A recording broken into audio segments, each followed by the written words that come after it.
Hello, hello. My name is Kim Addis. I am the president and founder of Frame of Mind Coaching and the co-founder of the Journal That Talks Back. You have just joined the Frame of Mind Coaching podcast with my co-host, Fernekotlyar, who happens to be my awesome, amazing, and incredible daughter. Ferne, welcome. Hello, hello. Always a pleasure to be here. So what's up? What's new? What's happening? See, it's just like we're on the phone. Yeah, a classic intro. Today I wanted to talk about leadership. We did a little survey, sent it around, and people wanted to hear more about leadership. So today I want to talk about what makes a good leader. Very broad. Okay. So very broad, very, very broad. Well, why don't we do this? Why don't we hone in a little bit and discuss what are the thinking strategies that really amazing leaders exhibit? How about if we do that? That's Sounds a good great. start, right? Yeah. So what we see is that leaders who soar, leaders who excel above the norm have a few thinking strategies in common. And they're not necessarily they're not strategies that you see, oh, well, they do this to increase their revenue or their profit margins. It's not that kind of strategy. It's literally they think differently than other people. So let's go through those. So number one, they always challenge their own beliefs. So what exactly does that mean? They understand that the number one thing that gets in the way of performance is what people believe to be possible or true.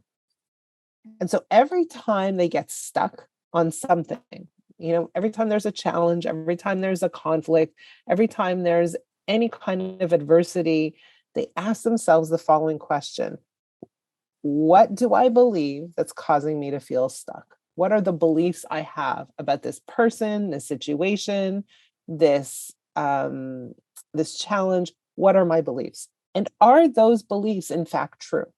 So do you really think leaders like go through these exact steps, or just like something that kind of happens in their head, or they actually write down like a list of the things that they're struggling with? Like sometimes they write a list. We find that a lot of incredible leaders actually journal. And so they write down their assumptions. What am I assuming here? What are my assumptions? What are my basic assumptions? And assumptions and beliefs are kind of on the same level. And are those assumptions accurate? And so what they're doing is they're pushing back on their view of things. Am I seeing this clearly? Is my bias interfering? Could it be a different way? Could I be missing something here? If so, what could I be missing? So how am I seeing the situation that's causing me to feel unclear, causing me to feel stuck, causing me to feel like I can't find a solution? So there's a solution to everything. We were able to, take a spaceship to the moon, right? If we could do that, we could solve human problems on Earth, right? So we could solve a lot of problems. It's the way we think about them that matters. So thing number one is extraordinary leaders always challenge their own beliefs and the beliefs of their team.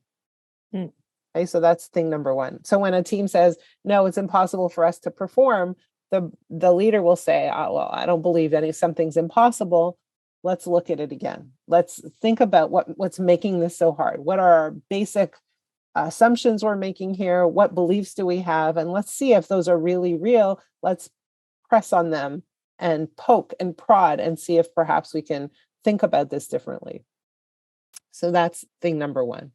Thing number two is that we find that extraordinary leaders think about resources very, very differently than the norm. So for them, they believe that any resource is accessible to them, and there is no shortage of resource. Resource being like money, tools, people. Yeah, exactly. There's no shortage of money. There's no shortage of talent. There's no shortage of time even. There is no shortage. Yeah, I struggle with that one, right? I'm the one who always says we're running out of time. I know. So they believe that there is a supply, a large supply that they can access. Mm-hmm. So And the difference between these leaders in the way they think about resources is that not only they believe that there is an endless supply of resource, but they also believe that they are enabled to access those resources.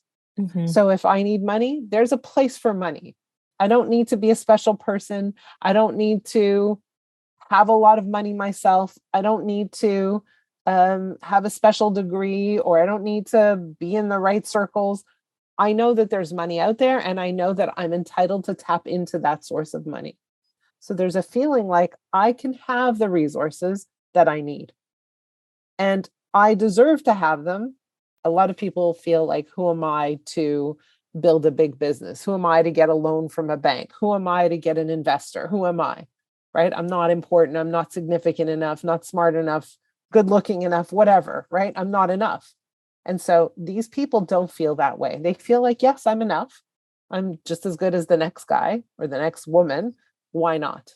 And then the last thing that we find is that these leaders are very, very clear about what they want, and they focus on what they want, and they don't lose track of their goal, right? They don't get distracted easily. They're very, very focused on that. And that applies to not only their goals, but how they operate. So when they work with a team, they're focused on what's working, on what's right. They focus on what they want instead of what they see that's going wrong. They don't focus on what's broken. They focus on how to fix things. They focus on the solution, not the problem, right? They focus on what they want as opposed to what they don't want. And we see this in all kinds of places, parents who see their kids doing something wrong and they say, don't do that. Well, these kinds of leaders say, instead of saying, don't do that, they say, do this.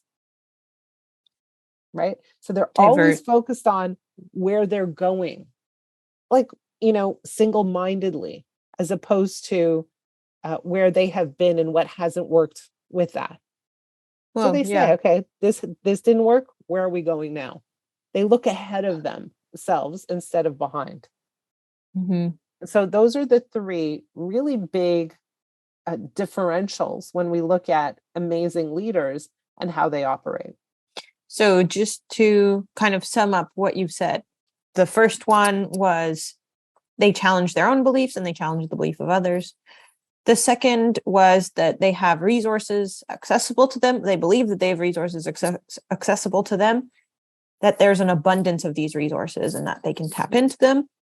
And the third is that they're very clearly focused and they look to where they're going as opposed to where they've been. So they really, what you focus on grows would apply here. Exactly. In the sense that they always keep focusing on that goal instead of looking at all the mess ups. Yeah, it's like the Wayne Gretzky example where people miss 100% of the shots you don't take. No. Is that him? Instead of going to the puck, he would go to where the puck was going to be going. Right? He didn't go where the puck was. He went to, he projected where the puck would be. But I'm going to throw one more thing in on top of that, is that, and we're talking about all kinds of leadership. Extraordinary leaders also have incredible coaching skills. They're great coaches. And so they understand that the most important thing that they need to do is build the confidence, the skill set, the ability, the productivity, the potential of their team. That is their job. That is their goal. That is their role. And so building up coaching skills becomes very, very important. It's something that we work on a lot when we work with our leaders and when we coach them, is we also teach them how to coach. It's one of the most important skill sets that they can come back to their organizations with. Interesting.